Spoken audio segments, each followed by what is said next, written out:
Bismillahirrahmanirrahim. Assalamualaikum warahmatullahi wabarakatuh.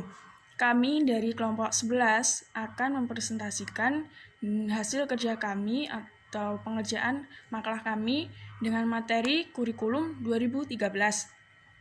Pengertian kurikulum sendiri dalam perkembangan kurikulum mengalami penafsiran beragam dari para ahli pendidikan. Jadi secara tradisional kurikulum artinya mata pelajaran yang diajarkan di sekolah. Sedangkan secara modern itu kurikulum memiliki pengertian yang lebih luas lagi dan tidak hanya sebatas pada mata pelajaran, tetapi juga menyangkut pengalaman belajar siswa baik di sekolah maupun di luar sekolah sebagai kegiatan pendidikan. Selanjutnya, untuk landasan pengembangan kurikulum 2013 itu yang pertama ada landasan filosofis. Filosofis Pancasila yang memberikan berbagai prinsip dasar dalam pembangunan pendidikan.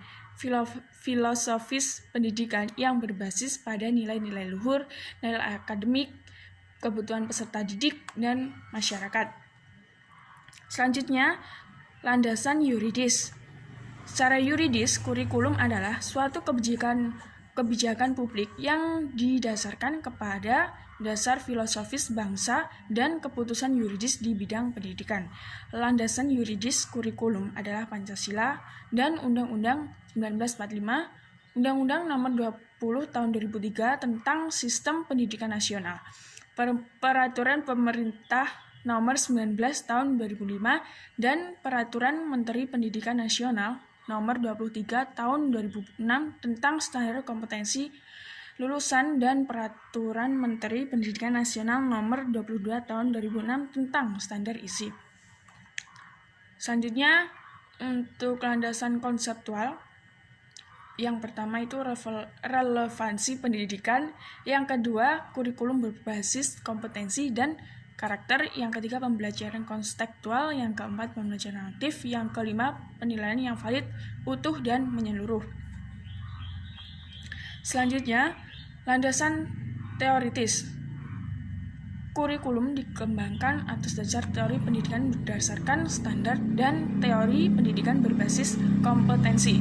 Pendidikan berdasar standar adalah pendidikan yang menetapkan standar nasional sebagai kualitas minimal hasil belajar yang berlaku untuk setiap kurikulum.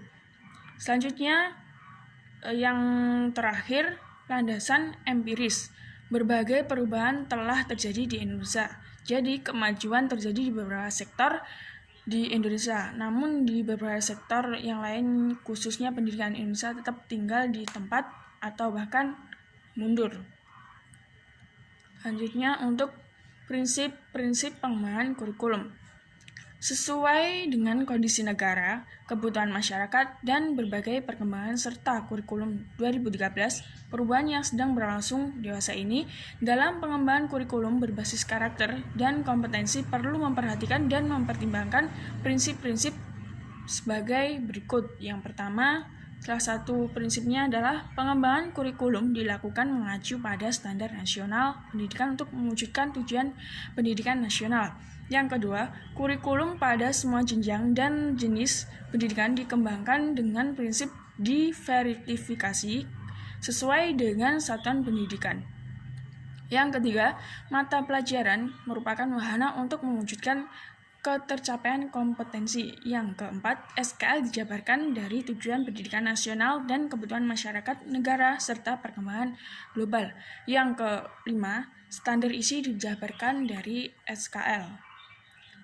Selanjutnya, untuk acuan operasional penyusunan kurikulum 2013.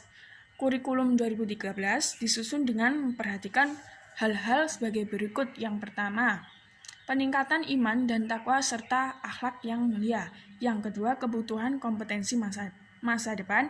Yang ketiga, peningkatan potensi, kecerdasan, dan minat sesuai dengan tingkat perkembangan dan kemampuan peserta didik. Yang keempat, keragaman potensi dan karakteristik daerah dan lingkungan. Yang kelima, tuntutan pembangunan daerah dan nasional. Yang keenam, tuntutan dunia kerja. Yang ketujuh, perkembangan ilmu pengetahuan teknologi dan seni atau IPTEX.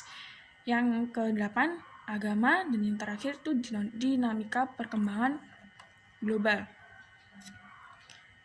Jadi itu yang bisa kami presentasikan. Selanjutnya untuk kejelasan hasil makalah atau isi dari makalah bisa dibaca di makalah. Sekian, terima kasih. Jika ada kurang lebihnya mohon maaf. Wassalamualaikum warahmatullahi wabarakatuh.